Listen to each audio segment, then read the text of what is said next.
Siren बजना शुरू हो चुका है। इसका मतलब ये कि अगले चंद सेकंड के अंदर, महज चंद सेकंड के अंदर आपको ये पूरी इमारत जमींदोज होती हुई दिखाई देगी।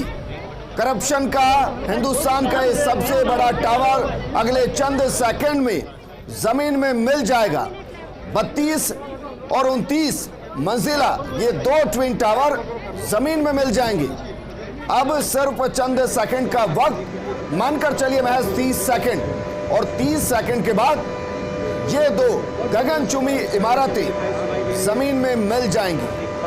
3700 किलो विस्फोटक के साथ इन इमारतों को ध्वस्त किया जा रहा है। 1.5 दशक पुराना ये मामला, और आज वो लोग राहत की सांस ले रहे होंगे जिन्होंने अपने पैसे से लंबे वक्त तक इस केस को लड़ा भी, इसको जीता भी। इलाहाबाद हाईकोर्ट से लेकर सुप्रीम कोर्ट तक इस लड़ाई को लड़ा, उन लोगों के साथ लड़ाई को लड़ा जिनको आप एक दौर में सुपर पावरफुल कह सकते हैं, क्योंकि बिना पावर के ग्रीन बेल्ट के अंदर इतनी बड़ी इमारतें नहीं बनती हैं। महज चंद सेकंड, काउंटडाउन शुरू हो चुका है, और काउंटडाउन के साथ ये इमारतें अब किसी भी वक्त जमींदोज हो सकती हैं, गिर सकती हैं। सायरन बज चुके हैं, सभी पहले ही हट चुके हैं। जो 6 से 10 लोग वहां हैं वो महज 100 मीटर की दूरी पर हैं, और पहली बार ऐसा हो रहा है हिंदुस्तान के अंदर कि जब किसी इमारत को गिराया जाएगा तो उसमें ब्लैक बॉक्स का इस्तेमाल किया गया है। आपको हलचल महसूस हो रही है, और ये हलचल बहुत कुछ बयां कर रही है। ये सारा देखिए, सुपर एक्सक्लूसिव तस्वीरें, किस तरीके से ताश के पत्तों की तरह 32 और 29 मंजिला इमारतें जमींदोज हो गई हैं, और धुएं का उठता है गुबार बताता है कि ये करप्शन में सब कुछ, करप्शन की इमारतें मिट्टी में मिल गई। ये देखिए, अलग अलग कैमरे, 7 कैमरे लगाए गए थे, और ये धुएं के गुबार जो बता रहे हैं कि करप्शन मिट्टी में मिल चुकी है। हालांकि ये धुएं के गुबार अब बहुतों के लिए बड़ी समस्या पैदा करेंगे। माना जा रहा है कि इसको छटने में 2 से 10 घंटे लग सकते हैं, और इस धुएं के गुबार को देखकर या धूल के गुबार को देखकर आपको समझ में आ रहा होगा कि क्यों 2 बड़ी बड़ी लोहे की रोड की चादरों से सब कुछ ढका गया था, क्यों उसके बाद 2 मोटे मोटे कंबलों से ढका गया था, ताकि बाकी इमारतों के अंदर की स्थिति को बिगड़ने से बचाया जा सके। और इस वक्त आपको कुछ भी दिखाई नहीं दे रहा है, क्योंकि आसमान में धुएं का गुबार और धुएं के गुबार के बीच में ये तस्वीर देखिए, ये तस्वीर देखिए, ये हवा के साथ जो धूल है वो उस इलाके से निकलती हुई बाकी इलाके की तरफ बढ़ती हुई। ये हिंदुस्तान में अपने आप में एक इतिहास है, और वो सबक है जो बता रहा है कि अगर आप भ्रष्टाचार के जरिए, मिली भगत के जरिए अपने करोड़ों रुपए खर्च करके किसी अवैध इमारत का निर्माण करेंगे, तो फिर कार्रवाई का डंडा जिस दिन चलेगा उस दिन कुछ नहीं बचेगा। आपकी बड़ी इमारत जमीन में नजर आएगी। और इस वक्त जो आपको एक और विस्फोट नजर आया, जो आवाज सुनाई दी, वो दरअसल ब्लैक बॉक्स के जरिए लास्ट का अंतिम वो विस्फोट जो ये तय करेगा कि जो नीचे का हिस्सा है, जो बिल्कुल नीचे का हिस्सा है, वो भी धराशाही हो जाए। इस तरीके के 2 से 3 विस्फोट की आवाज अभी आपको 10-10, 15-15 सेकंड के अंतराल पर सुनाई दे सकती हैं।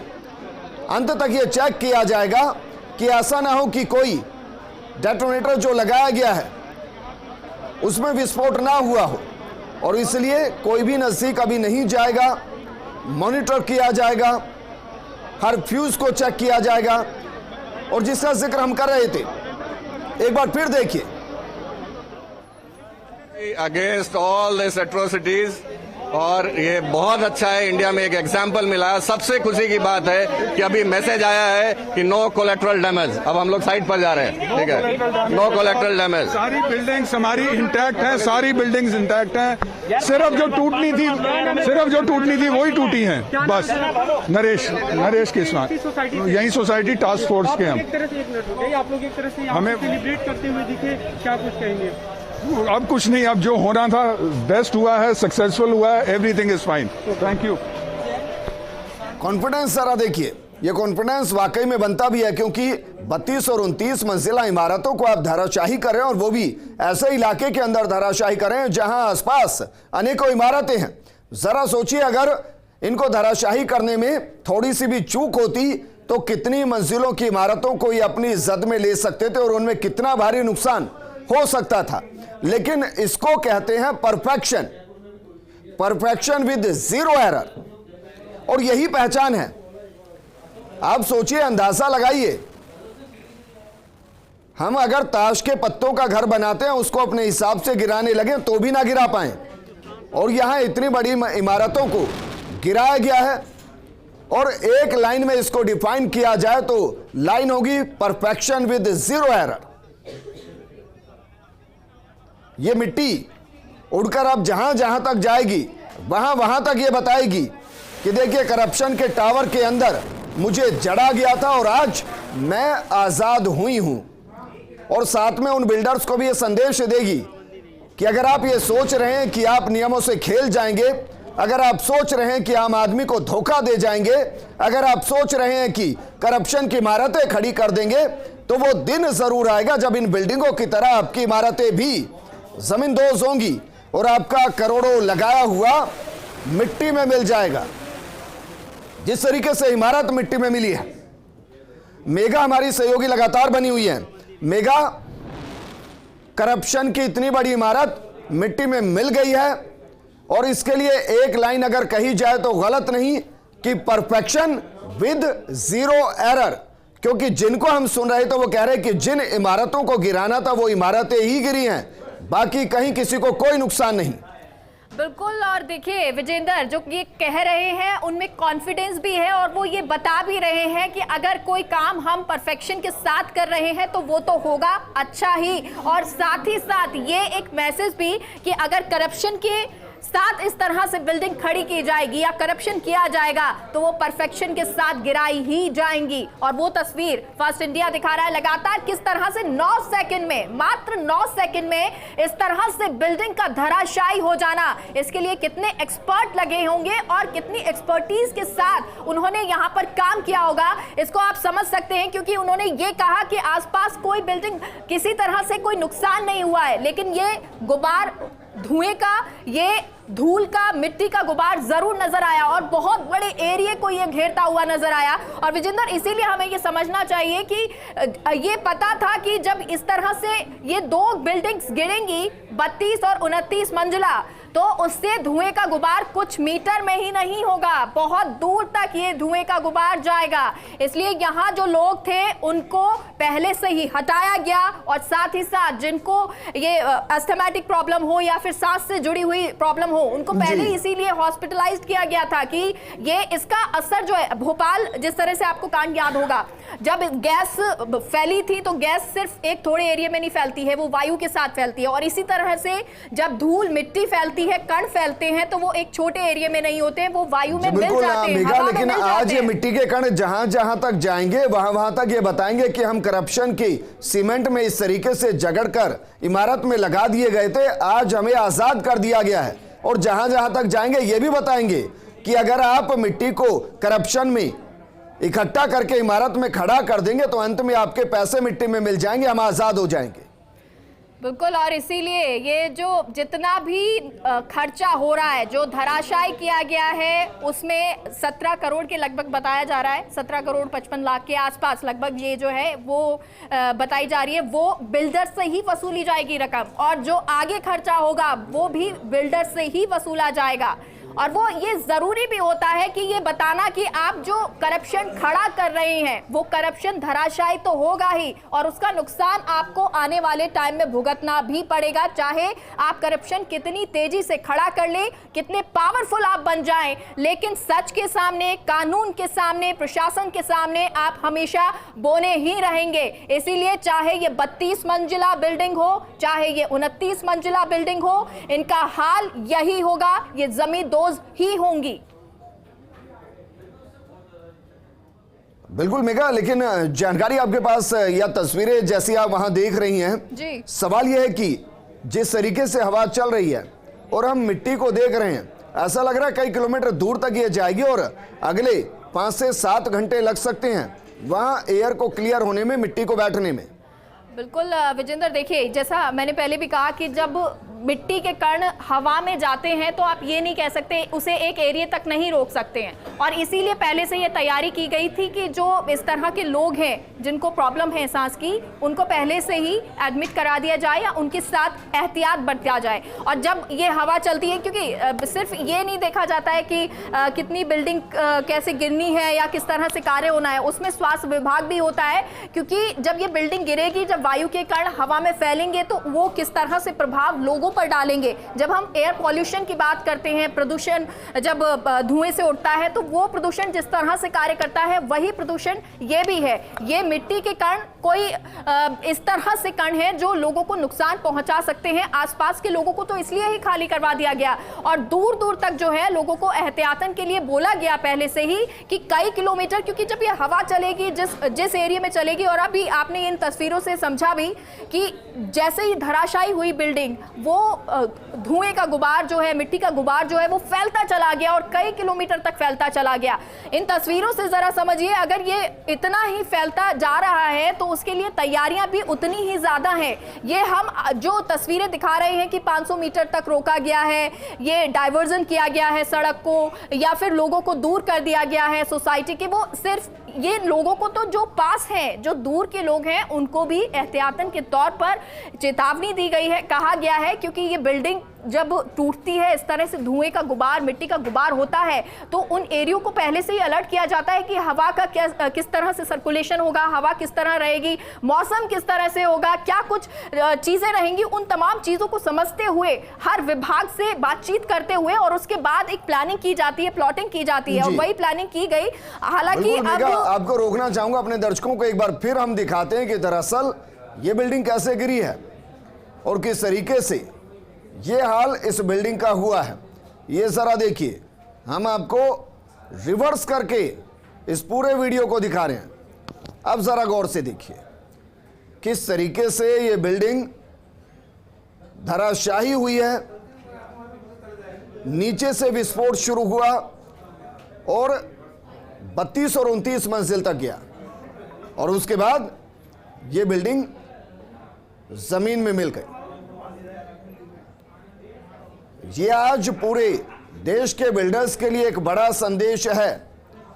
आप ऐसा मत समझिए कि उपभोक्ता समझौता कर लेते हैं, वो उपभोक्ता आपकी अरबों की बिल्डिंग को जमीन में भी मिलवा देते हैं, और यही बता रही हैं ये तस्वीरें। नोएडा में देश का सबसे बड़ा धमाका हुआ है। 3700 किलो बारूद ने एक बिल्डिंग को जमींदोज कर दिया है। 4 बजे तक नो फ्लाइंग जोन घोषित किया गया और हो सकता है वो और आगे भी बढ़ जाए।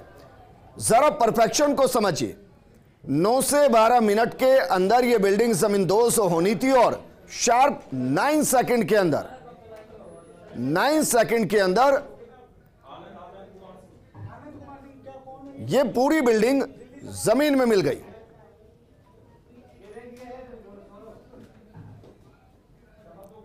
राहत की सांस वो लोग ले रहे होंगे, आज वो लड्डू मिठाइयां बांट रहे होंगे जिन्होंने 15 साल तक इस केस को लड़ा है। केस को लड़ा अपनी सुविधाओं को लेकर, केस को लड़ा अपने अधिकारों को लेकर, और उनके खिलाफ लड़ा जो काफी मजबूत थे। नोएडा से हमारे सहयोगी आनंद कुमार सिंह जुड़ गए हैं। आनंद, जरा बताइए, जो धूल मिट्टी का गुबार उठा है इस वक्त, वो कितने किलोमीटर में फैल चुका है?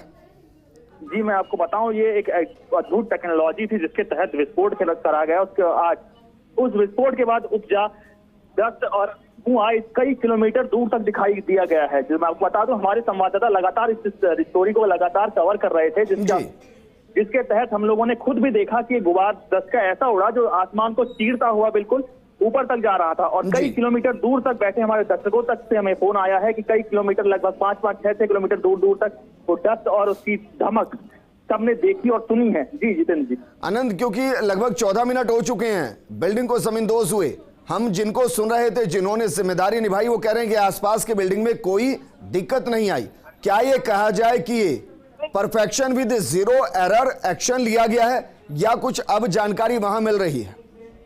जी मैं आपको बता दूं, ये मैं बिल्कुल अद्भुत दृश्य हम लोगों ने देखा है कि एक 32 मंजिला इमारत सीधे धराशाही की जाती है और उसके बीच के अगल बगल दोनों अपार्टमेंट को रत्ती भर भी अभी तक जो हम लोगों ने देखा है उसमें रत्ती भर की भी कोई कुछ भी इंजर्ड नहीं हुआ, या मतलब कहें तो उसमें कुछ भी टच नहीं किया अभी तक। ये एक अद्भुत टेक्नोलॉजी का हम लोगों ने दृश्य देखा। और मैं आपको बता दूं, मैं इस वक्त मौका वारदात पर हूँ। हमारे साथ साथ हर एक मीडिया से लेके आसपास के हर एक व्यक्ति उसको देखने आए हुए थे। इस वक्त आलम यह है कि उसके दरमियान आसपास के हर तरफ, चारों तरफ रोड को जो पुलिस ने बंद कर दिया था, लेकिन दर्शकों का माहौल आज भी अभी भी ऐसा है कि लोग उस वक्त उसको देखने आ रहे हैं। और खाली पड़े रोडों पे भी मैं आपको बता दूं, इस वक्त गाड़ियां पूरी तरह से जाम है। लोगों की उत्सुकता इतनी थी कि अब दूर दूर से उसको देखने वो नोएडा आए। और ये आलम है ट्रैफिक का कि इस वक्त नोएडा पूरी तरह से जाम है, सांस लेने के लिए भी एक दूसरे से टकराना पड़ रहा है। जी आनंद, क्योंकि जब इस तरीके के ब्लास्ट किए जाते हैं तो काफी ज्यादा फ्यूज लगाए जाते हैं। जो वहां की टेक्निकल टीम है, अगर उससे बातचीत हुई हो, क्या 100% ब्लास्ट हुए हैं, या वो अभी इंतजार करेंगे कि मलबा एक बार हटे, धुआं वहां से धूल के गुबार हटे? क्या इस तरीके की कुछ होती है कि क्रॉस चेक किया जाए कि कहीं ऐसा तो नहीं कि कोई ब्लास्ट होने से रह गया हो?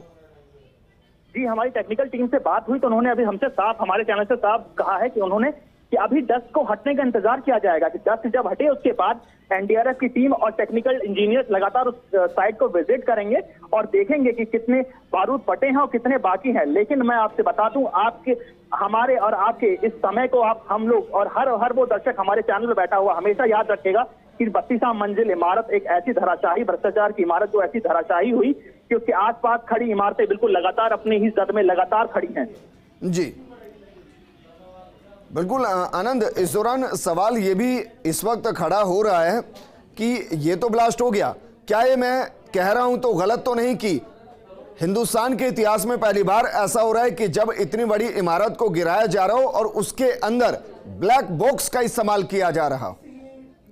जी आपने बिल्कुल सही कहा है कि इतिहास में ये पहली बार हो रहा है। भारत में आज तक किसी व्यक्ति ने इस तरह की टेक्नोलॉजी और इस तरह की इंटेंसिव न्यूज या कहें ऐसी इमारत को गिरते हुए अभी तक किसी ने अपने सामने नहीं देखी है। तो उसी का आलम मैं आपको लगातार बता रहा हूं कि भारत का हर चैनल और भारत का हर नागरिक लगातार इस खबर को देख रहा है और इसको अपनी आंखों से सामने उसमें समेट लेना चाहता है। तो इसी के लोग लेकर दिल्ली एनसीआर के लोग इस वक्त नोएडा में हैं और नोएडा का आलम यह है कि नोएडा पूरी तरह से जाम हो चुका है। इस वक्त हम एक चौराहे पे खड़े हैं जहां पे हमको उसी साइड पे विजिट करने जाना था, लेकिन आलम यह है ट्रैफिक का कि हम एक जगह के पिछले आधे घंटे से एक जगह पे ही खड़े हैं। तो आप समझ सकते हैं इसमें लोगों में जागरूकता कितनी है और कितनी क्यूरियोसिटी है। लोग इसको देखना चाहते हैं, अपनी आंखों में कैद करना चाहते हैं। वो भी इसको मान रहे हैं कि भारत पे ये एक ऐसी हिस्ट्री क्रिएट की जा रही है कि भारत में 32 मंजिल इमारत गिरना ये पहली बार हुआ है और इतनी एग्जैक्ट पोजीशन के साथ कि जस्ट बिल्डिंग जैसी खड़ी थी उसी पे ही धराशाही हो गई। पास में खड़ी दो इमारतें एटीसी और आपका सुपरटेक जैसे कि तक बनी हुई है अभी। लेकिन मैं एक चीज क्लेम करता हूं कि अभी हम लोग साइट पर नहीं पहुंचे हैं, हमने दूर से देखा है। दूर से अभी तक सब कुछ बिल्कुल क्लियर और परफेक्ट लग रहा है। जी आनंद, क्योंकि आसपास हजारों लोग रह रहे होंगे, जिस तरीके से मिट्टी का गुबार, ये धूल का गुबार उठाए, जाहिर आप कितनी ही प्रोटेक्शन कर लीजिए लेकिन घरों को वो अस्त व्यस्त करते ही हैं। ऐसे में सवाल यह है कि क्या